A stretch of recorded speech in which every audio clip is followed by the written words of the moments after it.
Hello, everyone. Welcome to the Youth Critic Podcast. I am your host, Kale Smith. Joining me today is Patrick Campbell. Hello, everyone. It is nice to be back. Thank you for having me, Kale. It's nice having you. So today, Patrick, what are we talking about? We are talking about one of the most surprising movies of the year so far, and I know the year is early, but it's still nice to have a nice surprise like this. Is Alita: Battle Angel, directed by Robert Rodriguez and written and produced by none other than the man himself, James Cameron. James Cameron. Is that an indie filmmaker? Did he do like a movie called The Terminator, Piranha 2? This little movie called Titanic at one point. I guess that was Okay. kind of popular. Avatar might have been too. I'm not really sure about that. But I don't know. Guy's got some street cred from what I understand. All right, cool. Okay. We'll go with that. But so yeah. So yeah, we are here to talk about Alita Battle Angel, the long-awaited project that's been in development since I think, Since I was born, it feels like. yeah, before I was even conceived. So finally, that project comes out. Robert Rodriguez directed it. It's been pushed back 3 times in its release date. Supposed to come out in July, but now it's coming out in February. Um, Yeah. it, It's it, probably better that it missed the summer date, to be honest. oh, I completely agree. Yeah, it's been a long awaited. I mean, this not to get into it. Well, not to get into too much of it, but I mean, James Cameron was supposed to write and direct this movie like a decade ago. Yeah, I mean, he's been attached to this for a very long time. He flew to Japan to get the rights from the creator himself. When he wanted to, well, after he had read it, because he really wanted the property. And for so long, like I know I jokingly said it feels like this has been in development since I was born, but from the time that the internet began to be like a place where film lovers and stuff were really coming together, Alita was a project that was always talked about. I've been following this project with which seems like forever. So always waiting for it to exist and waiting for it to come to life has been very interesting. And once Cameron did Avatar, and then he was like, I'm legitimately not doing any other movies with my career. I only want to focus on doing the Avatar movies. I thought Alita was done for. I thought he was never going to make it. And then, you know, so many years down the line, we finally get Robert Rodriguez coming on to direct it. And I thought that was a very interesting choice. I mean, especially considering at the time Rodriguez was coming off of Sin City 2, and Sin City 2 really didn't do all that well and wasn't that well received. And I mean, it's been 5 years from Sin City to now. And arguably, I think Rodriguez has delivered one of the best films of his career under a very good script from James Cameron, who really helped bring this movie to life, because without Avatar, this movie wouldn't exist. And that really comes down to Weta and the motion capture technology that they are still so incredible at doing. I mean, it doesn't matter if it's Planet of the Apes, it doesn't matter if it's Avatar. Like, these guys do motion capture and they do it so exquisitely well, and it's so cool and so amazing to look at.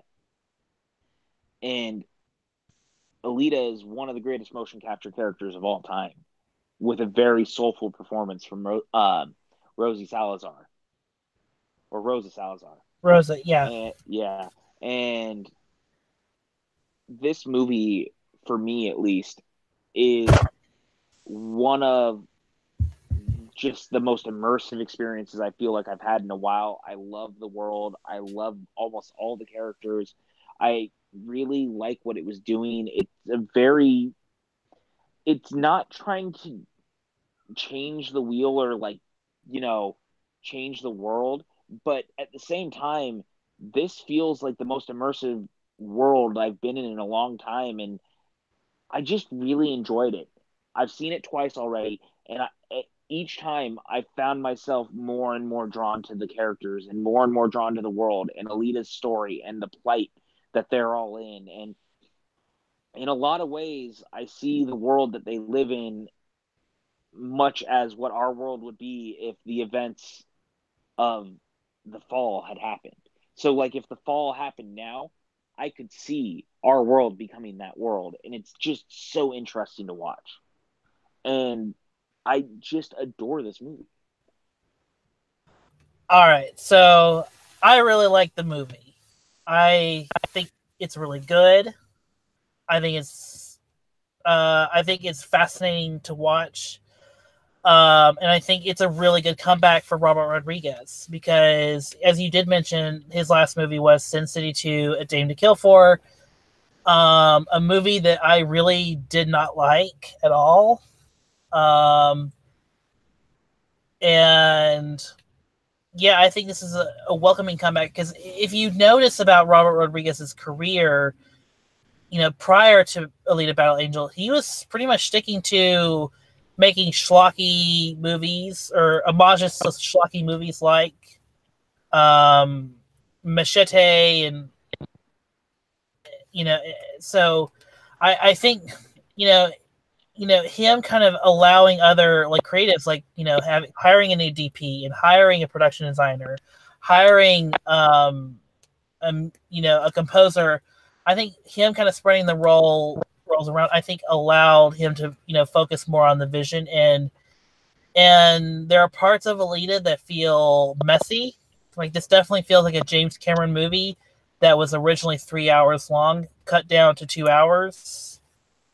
Um, but despite that, I really like the movie. I found the world very fascinating, and I cannot wait to see more of the movie, more of this universe if it does happen. I know it opened very softly, but hopefully I hope it's a word of mouth hit. Well, and that's what's so interesting is this movie was predicted to be opening at like $12 million its opening weekend. That was the forecast originally. It ended up opening to like 41. That's three times the amount that they thought it was going to open at, which is a very big deal. The problem is the movie cost $200 million to make. So right now the trouble will be them trying to recoup that budget and turn a profit. It'll be very interesting to see the legs because it got A minus cinema score, which is not bad. Word of mouth is actually very positive for the most part, which is good for the movie. So maybe it'll have a leggy run. There's not a lot of competition right now. Um, not until next month. It's really going to be dependent on the overseas box office, I feel like, though. I mean, that right now is what we have to look at because once it opens in China and Japan, those could be the very real determining factors of what happens next. But I mean, I'm with you in a lot of ways that I know that the movie definitely has problems. It's a little bit messy. I don't like all the characters. However, in spite of those problems, I really found myself drawn to the film because, again, the world is just so fun and so fascinating and so kind of cool. And it's hard not to just embrace it, you know? Right. Even with less than stellar characters at times, this world is awesome. And it helps that, again, Alita herself, Rosa Salazar, she's so good. And it makes this movie. Right. And for me, what I love most about the movie is it is essentially an allegory of a girl growing up or coming into Mm-hmm. her adolescence. Because at the start of the movie, she's very childlike, she's very wide eyed, no pun Yeah, she's intended. got very, very, yeah, no pun fully intended. But I mean, she's very much got this kind of awestruck look to the world. Some of my favorite scenes are the scenes at the beginning when she's just realizing the world. And then, as she, comes of age, she changes her body and molds, herself into a warrior. And then basically at the end of the movie, she becomes a person for the people. She Yeah, becomes, and she's there for them. She's their savior in a way. yes, But she is essentially their Christ figure in a cyborg body. but not only that, the most interesting thing, and I think it's a thing that's very evident, is that she also realizes by the time the movie is over that she's there for them, but she's also like a lone Ronin. in the world, and that the world is always going to be harsh, and the world is always going to break her heart, and maybe she isn't always going to be in this journey with people. Like, people will be there, but this is her own lone journey to take. And I think that that's a very important, like, story beat for her. It makes her a very powerful character to have this realization that she is the lone Ronin of the world, you know, the lone gun, if you will, and she is there to save people and protect people, but it's on her own. She doesn't get the help that some other people might, and that makes her a very strong character. Yeah, and I think for her that's where the female empowerment comes from. Is you watch her journey, you see her be not necessarily beaten, but you see her lose a lot, and that, you know, and she has to learn from those losses, and she has to kind of learn to earn her, you know, her not her she has to kind of earn her empowerment through the whole journey. She's not that's kind of what I liked about Alita, and it's kind of a noticeable trait in a lot of James Cameron scripts, is that the female heroine, or really the hero of the story, kind of has to, you know, he or she has to go on a journey of discovery of for each of them, because and that journey of discovery has, you know, trial and error and pitfalls and then successes. I mean, that's why like Avatar is so. That's why like something like Avatar, like it works so well, because you see Sully learning how to master every, you know, craft of the, you know, Na'vi, you know, of the Na'vi culture. Mm-hmm. Or for, you know, Terminator 2, you see the Terminator learn over time to not be a violent, you know, killing machine. And you know what I really like in this movie too is that it's very typical of the hero not to want to embrace what they really are. But in this movie, Alita actually, when she finds her new cyborg body, she wants to embrace what she is. She wants to know where she came from. And once she knows and starts to see it, she wants to find that part of her. And I like that a lot because, again, I'm so used to the heroes trying to walk away from what they are.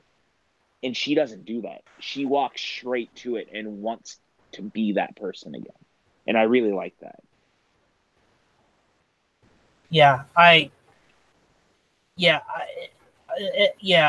So essentially what we're getting is we really love the character of Alita. Yeah, pretty much. Yeah,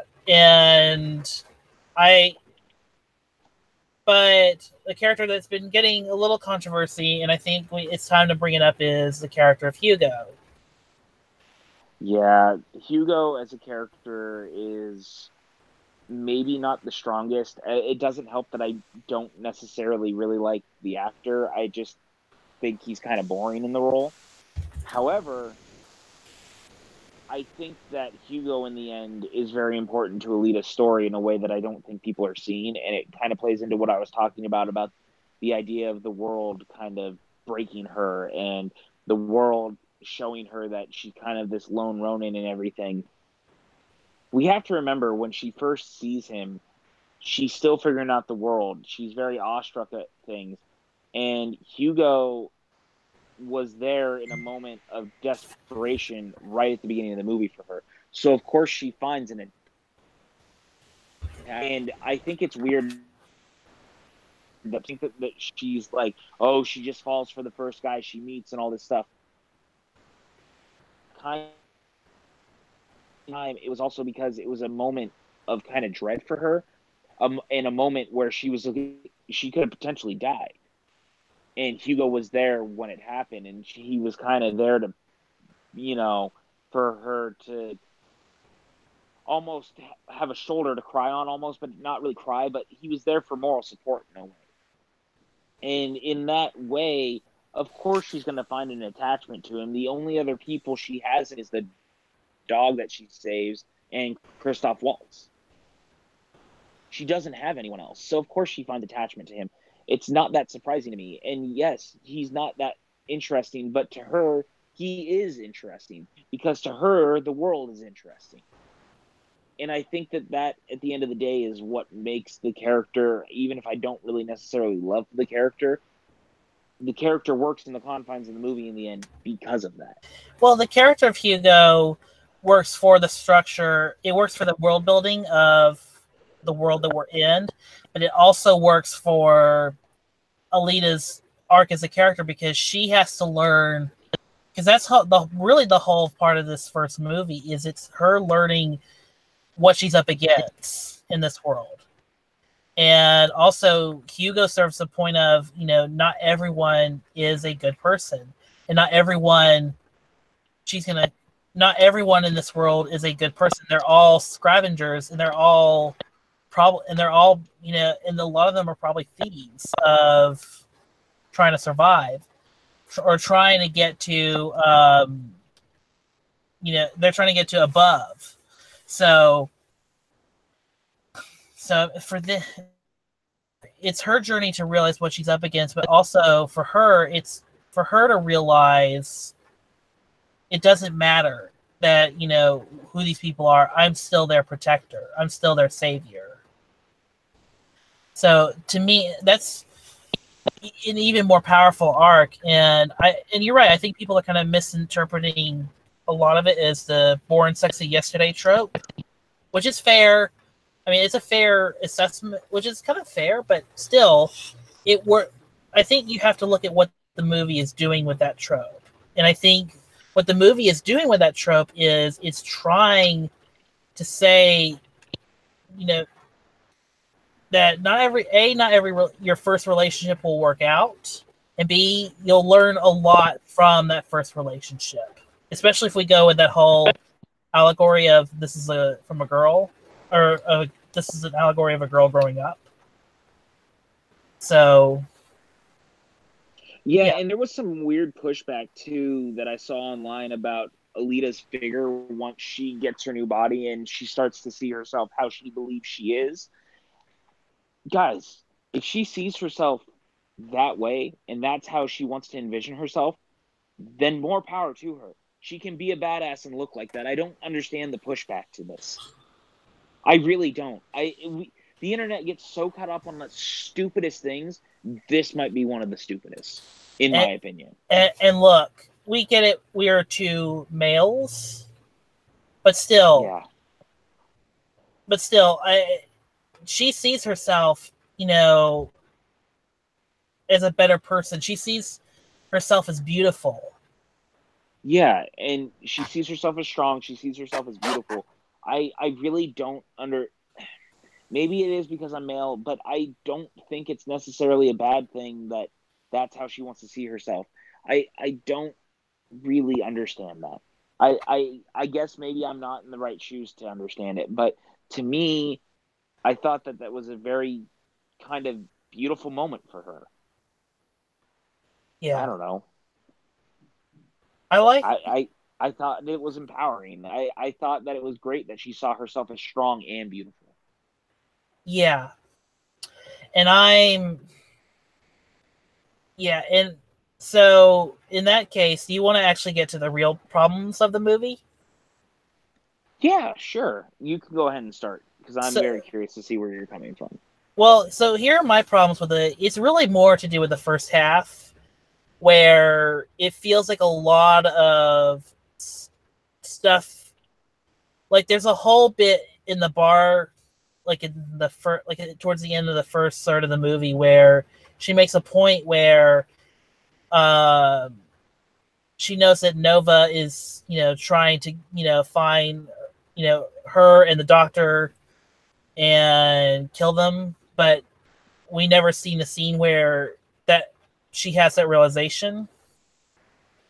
So if it goes to a kind of a larger point, and this is kind of just me kind of saying this. The larger point is I feel like there's a lot missing in that first half that tries to explain more of what's going on, that develops the characters, develops, more into Alita's mindset when she's still in that, adolescent mindset, especially when, she's going from childlike wonder to angsty teenager. Mm-hmm. And it feels very much like we're missing a lot of that in the first half of the movie. The second half of the movie is where things start to stay like pretty consistently the same. But it feels like, again, it feels like a James Cameron movie that was originally like 3 hours long, got cut an hour. Got like cut by an hour to, speed up the film. Yeah.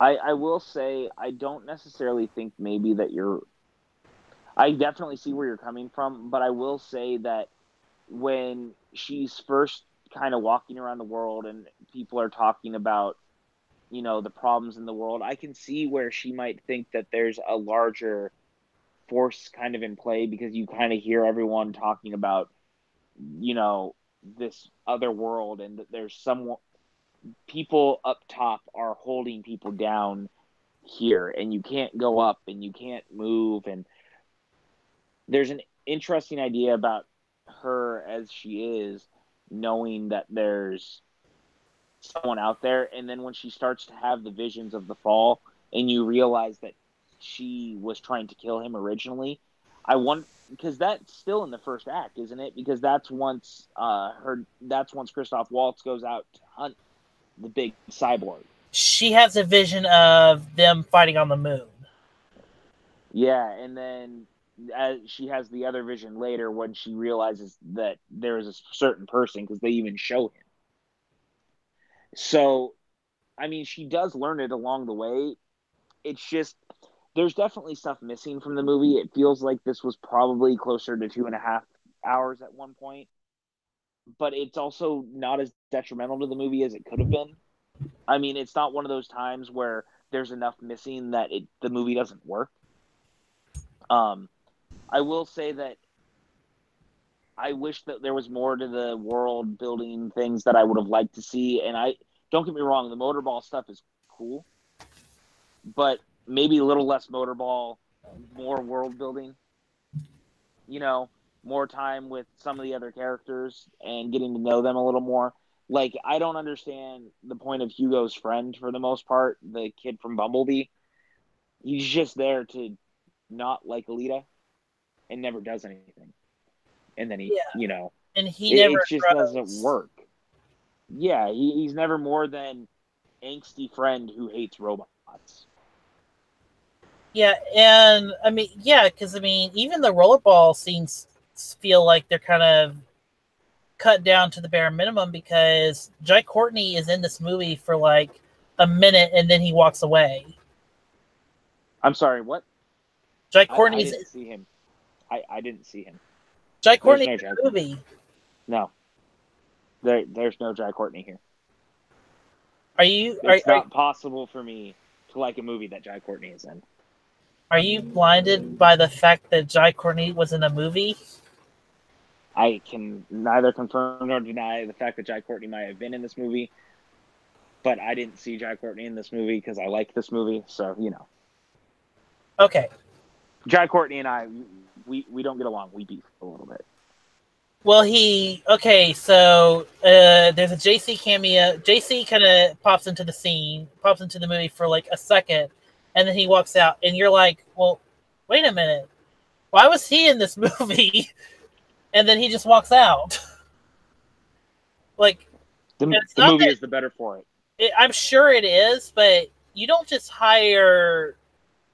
Like, I get like why people like. I get it. I get it. Jai Courtney's not like a big star anymore, but you don't just hire Jai Courtney for like a minute cameo, and then just be like, "Yep, he's out of the movie." Well, again, the movie is all the better for it. Because, I'm sure it is. Jai Courtney. I'm sure it is. Look, at the end of the day, I like everything with the motorball sequences. I just wish that, like I said, I just kind of wish that we'd get to spend more time here. And I wonder if it's because they were afraid if the movie was too long that people wouldn't go to see it.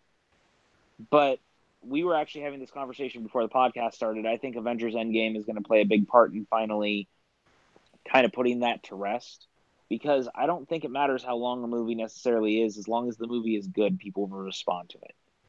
I've Well, never not gone to a movie because it's too long. I've only not gone to a movie because I either one, I just don't have the time, or two, I'm just not interested. It's never about how long the movie itself is. well, here's the well, and to bring up that point again, the top grossing movies ever are all over 2 hours. Mm-hmm. Some of them are even close to 3 hours. Mm-hmm. So, yeah, I think that the 2.5 hour movies have proven themselves, and I like to believe so. yeah, I don't know why we keep thinking if we just cut it down to 2 hours, we're gonna make bank on those popcorn sales or whatever the reason is, this year for cutting a movie down to 2 hours. We should always remember that people like TV shows and stuff because they like the characters and they like the world that they're in.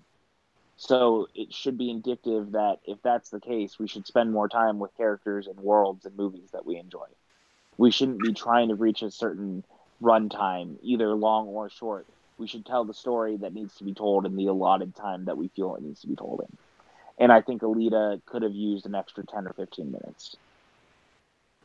Honestly, I could have watched this for another hour. Oh, I could have too, but I mean, for what we're talking about, the bare minimum would have been like 10 to 15 minutes. Just to flesh out some more of the characters and some more of the world. I could have watched this movie for 3 hours and I would have been fine. But if we need even just a little bit more, I would have liked it a little bit more. Because even the ending for me has a problem in that, not to spoil everything, not to spoil it yet, but the problem with the ending for me is that it cuts to, and we don't see any more of her progression in the rollerball ring Yeah, it after jumps a certain point. ahead. It jumps Which, ahead, and I wasn't super a fan of that because I would have liked to watch her grow and lead. yeah, let's spend a whole movie where she, becomes this motorball champion. Rollerball. Yeah, and I get it because they want to end on an emotionally powerful note, and the emotionally powerful note is that she watches something drastic happen to Hugo, and it affects her greatly, and so in the ensuing months she goes to the motorball league specifically so that she can go up top to this other city because then she can confront the person that has held her back and that like she was programmed to kill. I get it. I really do. But I think that we are missing something in just the jump ahead in time, but I understand why they did it. It feels like, I don't know if you remember this, but it feels like the Amazing Spider-Man 2, where after Gwen's death, which is like the climax of the movie, it feels like, a group of writers being like, well, we can't end it like horribly depressing. We have to end it on a high note. And that's Yeah, how it except feels. Amazing Spider-Man 2 kind of it goes into jokes, which is tonally awkward. Alita doesn't do that. Alita still like plays on what happened, and it's emotionally because it picks up with her still being visibly upset, and you can see that what happened has pushed her to get to this point because we know earlier in the movie that she said she was going to do this motorball stuff specifically for Hugo Right. and to get them out of the city. I get all that, but it also ends in a way that she is looking forward to going up because she wants to have that confrontation, and it's very visibly like she is angry. It feels tonally in place still, whereas Amazing Spider-Man 2 feels like a tonally different movie, and that's the biggest problem with that ending. Right. But I mean, but you see what I'm getting at is that it feels like we can't end on a low note, so we have to end on a high note. Yeah, but I also don't necessarily think with Alita that it's necessarily a low note. or a high note, I mean, because yeah, she became the rollerball champion, or the motorball champion, but what did it cost? And what has all this been for? Like, it's not necessarily a high note for her. So I think it's just kind of dependent on how you look at the situation, and for her specifically. Okay. So with that going forward, is there anything spoilery you wanted to talk about, or have we covered enough of it to where we can move on? I think we can move on. There's one thing I do want to say too. Christoph Waltz is actually used for the first time in a long time, I feel like, correctly, and I really, really like him in the movie. And that was kind of nice because I haven't seen a director use him quite correctly since Tarantino. Well, do you mind elaborating on that more? Because I think you brought that up on your show, but do you mind elaborating on that more? It's just something about Waltz himself. I think that after Inglourious Basterds and Django, he was getting put into roles where people wanted him to be what Tarantino was doing, but the problem is that these filmmakers weren't finding the way to use him.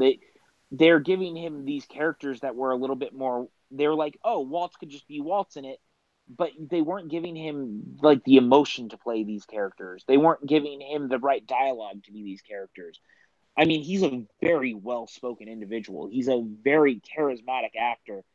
And I know that there's some people who don't think he's used very well by Tim Burton in Big Eyes. I actually like him in Big Eyes, but it's not his best performance. But in this, like Robert Rodriguez gave him this kind of role that was very human and very soulful, and he really let Waltz be Waltz. And even though it's not like the quippy Tarantino dialogue that we're used to him delivering, it was a character that actually fit him, and it just felt right. And that's kind of the best way I can explain it, because when you watch a movie like Water for Elephants, that character was not right for him. They wanted it to be right for him, but it wasn't right for him. This one, it just kind of fits him like a glove, and it feels like a very real type of character for him. And I like that.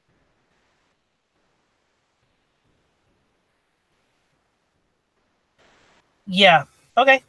I completely get it. I mean, well, but bringing back to Water for Elephants. I mean, that character is very much like he doesn't have as much dimension as he should.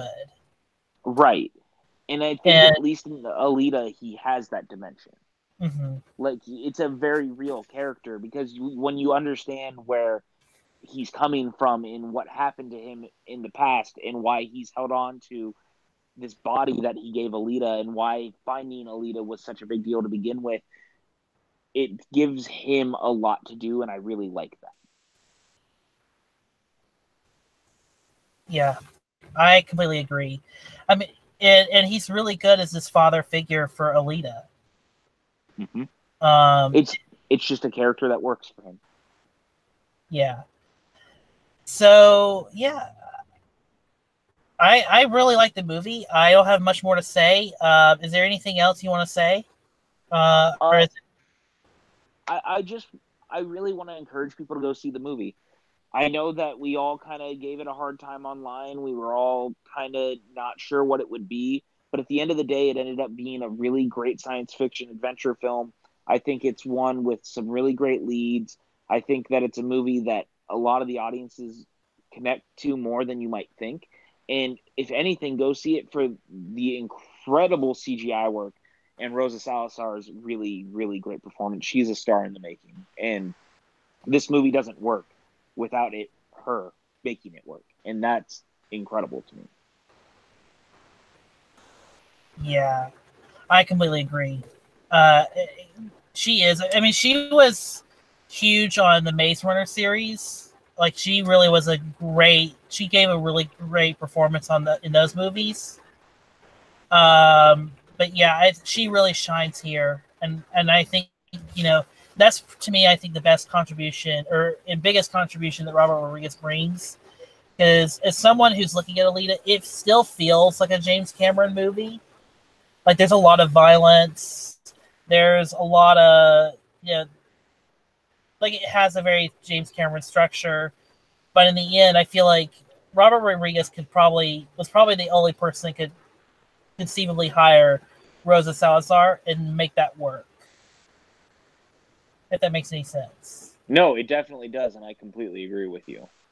So, regardless of what happens, I feel like you got to keep Rosa Salazar um, as this character for a long time.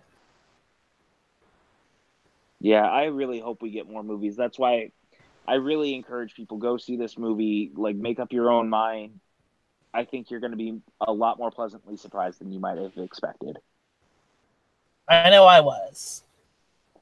And I know I was too. Yeah, because well, and I think a lot of it was I think we've been just kind of bashing James Cameron for so long because we're just kind of we're kind of just like motherfucker, just get away from Avatar, do something else. Yeah, just because it does feel like he's wasting his potential just on Avatar, if I'm being honest. And that's not a dig at him so much as it's like I like him as a filmmaker and I want to see him doing more than just Avatar. Yeah, and I feel like yeah, and I think he could do so much more. But I mean, he's always been a technical pioneer, so he might as well end his career technically pioneering these 4 sequels. Yep, pretty much. I mean, and good for him, man, I guess. Like, you want to make this series, go for it. I just, I know I've openly talked about it before. I just don't know how successful these movies are going to be in the end. I know it's like the don't doubt James Cameron thing, but I find it hard to believe that that movie is still the highest grossing movie of all time, and yet no one really talks about it. It's amazing how little like it has contributed to the cultural zeitgeist. Mm-hmm.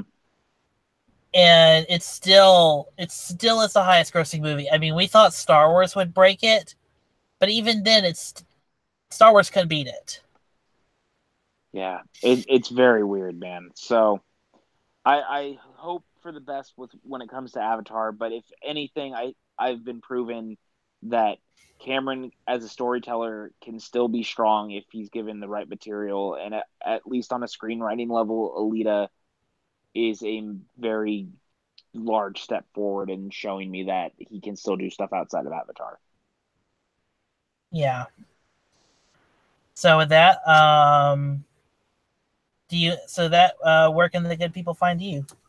If you guys would like to listen to my podcast, The PJ Campbell Show, you can find us on iTunes, Spotify, and Podbean. You can also find my writing over at triviasd.com, where I do write about the Schmodown. I am also going to push the Schmodown. If you guys do not watch the Movie Trivia Schmodown, please head over to the Movie Trivia Schmodown YouTube page. You can subscribe to it there. We love movie trivia. We love wrestling. Why not put the two together? It is really, really fantastic. We would really love for you guys to tune in and watch. And you guys can find me on Twitter at PJ_Campbell or at Facebook at Patrick Campbell _PJ. All right. Well, and yes, please check out the PJ Campbell Show. It's really good. Patrick Campbell and Patrick Hogue work really hard over there. Thanks, man. I appreciate that. Yeah, you're welcome. Yeah, yeah. I mean, they work really hard. Please go check them out. It's a great show. When's the next episode coming out? It'll actually be out tomorrow, or depending on when this is out. It'll be out. Yeah, it'll be out. This one will be out tomorrow. Okay, so the new episode of the PJ Campbell Show will be out today then, while this show is out. So you'll be able to find, it'll be the 9th episode of the new podcast, which is actually really exciting. We're in the very last single digit episode of our new podcast, which is really exciting to us. Hooray! I know. I mean, it doesn't sound like a big deal, but it is. Like, for us, especially me coming back to the podcasting world the way that I have over the last 2 months, it's been really fun to kind of jump back into it the way that we are. And I'm really, really proud of the work that Hogue and Frank Janish and I are doing.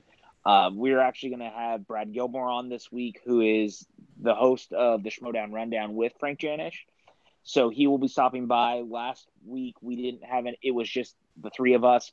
The week before, if you go back, if you're a fan of the Real Rejects, we had Greg Alba on that episode, and that actually may be my favorite episode to date. I loved the conversation that we had with Greg. I thought it was really insightful and a lot of fun. So really, please go and check that out. It was a ton of fun for us. So definitely look into it.